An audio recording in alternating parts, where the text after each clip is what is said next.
students, continuing with the same topic, groups and subgroups theorem. The orders of the elements A and x inverse Ax are the same, where A and X are two elements of the group.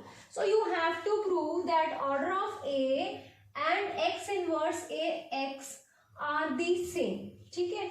So case 1. अब इनके orders finite भी हो सकते हैं, infinite भी हो सकते हैं. सो ग्रुप के बारे में गिवन ही नहीं है कि ग्रुप फाइनाइट है या इनफाइनाइट है. So we have to take both the cases. So let orders of elements are finite. Clear. So let order of A is N and order of x inverse Ax is n. So now calculate x inverse Ax square. I am calculating this. So this can be written as x inverse Ax into x inverse Ax. So I can combine x into x inverse, which is identity because G is a group, because this is given to be a group. So it is A into identity A into x. So what will you get? This is x inverse A square x. यहाँ लिख सकते हो is identity of group. Clear? Next. अब आपने square किया तो यहाँ पे x इनवर्स a का स्क्वायर आ गया और x आ गया. जब आप क्यूब करोगे तो आपके पास यहाँ a क्यूब आ जाएगा. Continuing like this, x inverse ax to the power n किसके इक्वल आ जाएगा? x inverse a to the power n into x. But order of a कितना है? But order of a is given to be n. But order of a is n. अगर order of a n है तो आपके पास a to the power n क्या हो जाएगी? Identity. So this implies x to the power x inverse ax to the power n is equal to x inverse e into x, which is again identity. So some element of the group raised to power integer is identity. It means या तो इसका order n है या फिर इससे छोटा है. ठीक है. So this implies order of x to the power a and x is less than or equal to n. Clear? Or what is n? Order of a. Or what is order of x to the power a x inverse ax is m. So this implies m is less than or equal to n. This is part 1. Clear? अब आपके पास m is less than or equal to n. हमने prove करना है order same. तो अब मैं prove करूंगी n is also less than or equal to n. तो हम वहां से निकाल देंगे conclusion m is equal to n. अभी हमने यूज किया था order of let order of ax x inverse is m. अभी हमने a to the power order of a का यूज किया. हम इसके ऑर्डर का यूज करते हैं. यहां से स्टार्ट करते हैं. If this is m then this raised to power m is identity. अभी आपने प्रूव किया था कि अगर आप x इनवर्स ax की स्क्वायर निकालते हो तो आपके पास x inverse a square x आ जाता है. अगर क्यूब निकालोगे तो ये आ जाएगा. और अगर x to the power m निकालोगे तो you will get a to the power m into x. So you will get x inverse a to the power m into x is equal to identity. So pre-multiply with x and post-multiply with x inverse. So it is x inverse a to the power m, x inverse x e x inverse. So what will you get? This is identity, this is identity, this is a to the power m. This is identity. So it is again identity. So a to the power is m is identity. a group का element है और इसकी कोई integer identity पे जा रहा है. तो दिस इंप्लाइज या तो ऑर्डर a का m होगा या m से छोटा होगा. So this implies order of a is less than और equal to m. But order of a कितना दिया हुआ था? n. So n is less than और equal to m. So this has 2. So from 1 and 2 what is the option? n is exactly equal to m. So from 1 and 2 m is equal to n. So order of a and order of x inverse ax are same when orders of elements are finite. So हम case 2 discuss करेंगे when order of elements are infinite. Case 2, let us suppose the order of element A is infinite, and we will prove that order of x inverse Ax is also infinite. So let's suppose order of x inverse Ax is finite and is equal to m. ठीक है, so x to the power a x raise to power m किसके equal हो जाएगा? Identity के. और ये किसके equal आएगा? a to the power m x is identity. फिर से post and pre multiply with x and post multiply with x inverse. You will get x e x inverse, which is again identity, and this is identity, so it is a to the power m is e. So what does this imply? That order of a is less than or equal to m, where m is finite. But order of a तो हमने क्या suppose किया था? Infinite. So our supposition is wrong. It is a contradiction. Therefore this implies order of x inverse ax is also infinite. ठीक है, is also infinite. सो यही आपने prove करना था कि ऑर्डर्स आर सेम. अगर ऑर्डर ऑफ ए इनफाइनाइट है तो order of X inverse A X भी क्या आ जाएगा? Infinite. So this completes the proof. Students, question based on the theorem जो हमने अभी की है. If G is a group with respect to multiplication and AB are any two elements of group G, then orders of AB and BA are same. So अभी हमने prove किया था कि order of solution we have proved या we know that order of A and order of A x inverse A x are same.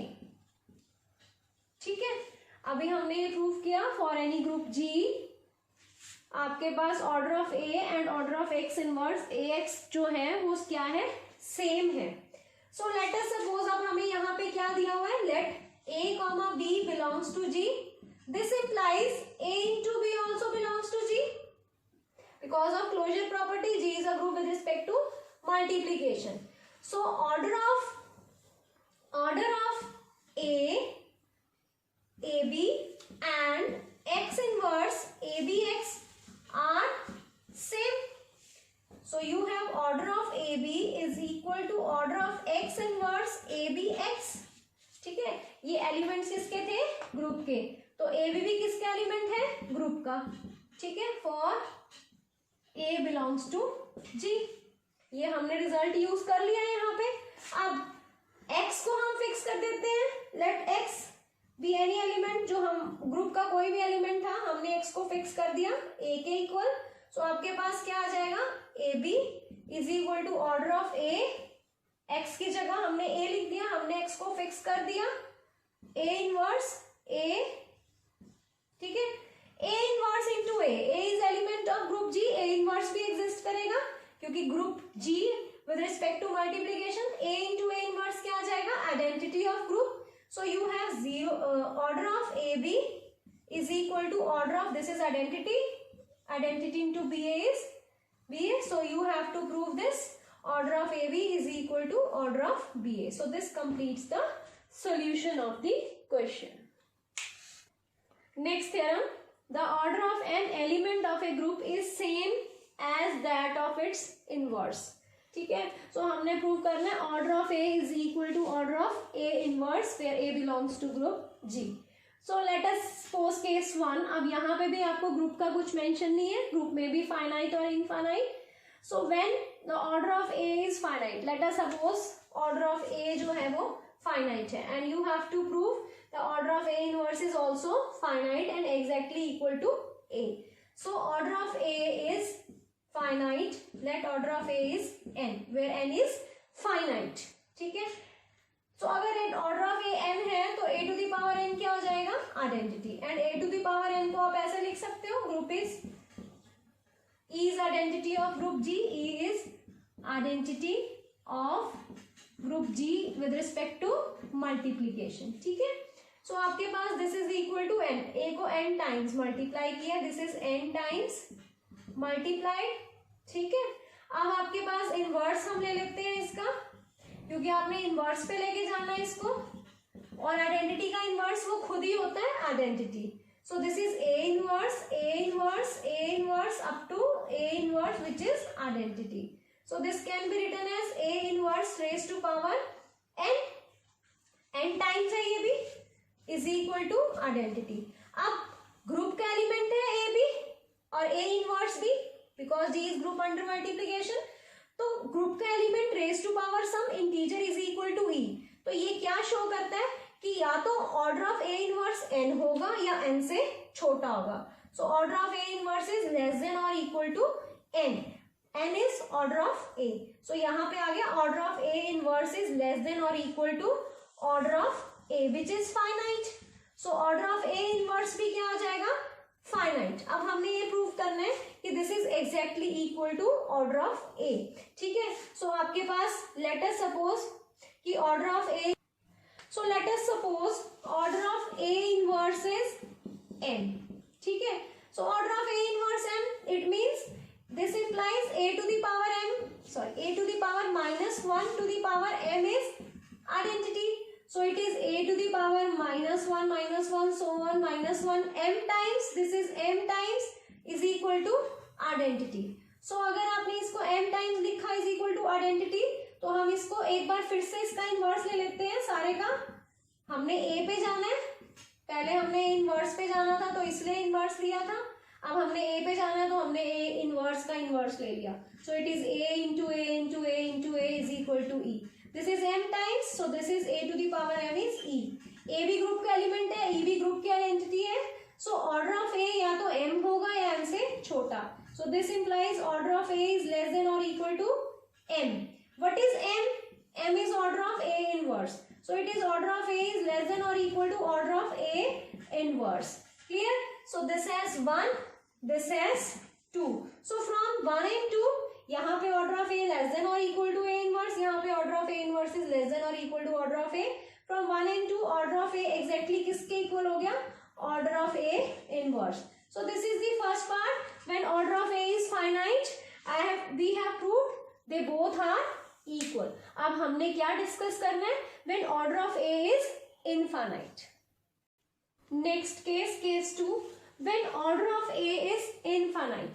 Let us suppose order of a inverse is finite and is equal to m.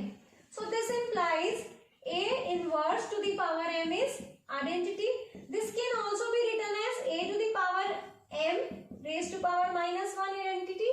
Taking inverse again, so it is m inverse का inverse is equal to e inverse which is again identity. So this is a to the power m is identity. So this implies या तो order of a m होगा या m से छोटा होगा. This implies order of a is less than or equal to m. ठीक है, where m is finite. But आपने तो क्या सपोज किया था, ऑर्डर ऑफ ए क्या है, इनफाइनाइट. तो वो किसी भी फाइनाइट नंबर से कैसे छोटा हो सकता है. सो this is a contradiction. Therefore order of A inverse is also infinite. ठीक है. सो this completes the proof of the theorem. So thanks for watching the video.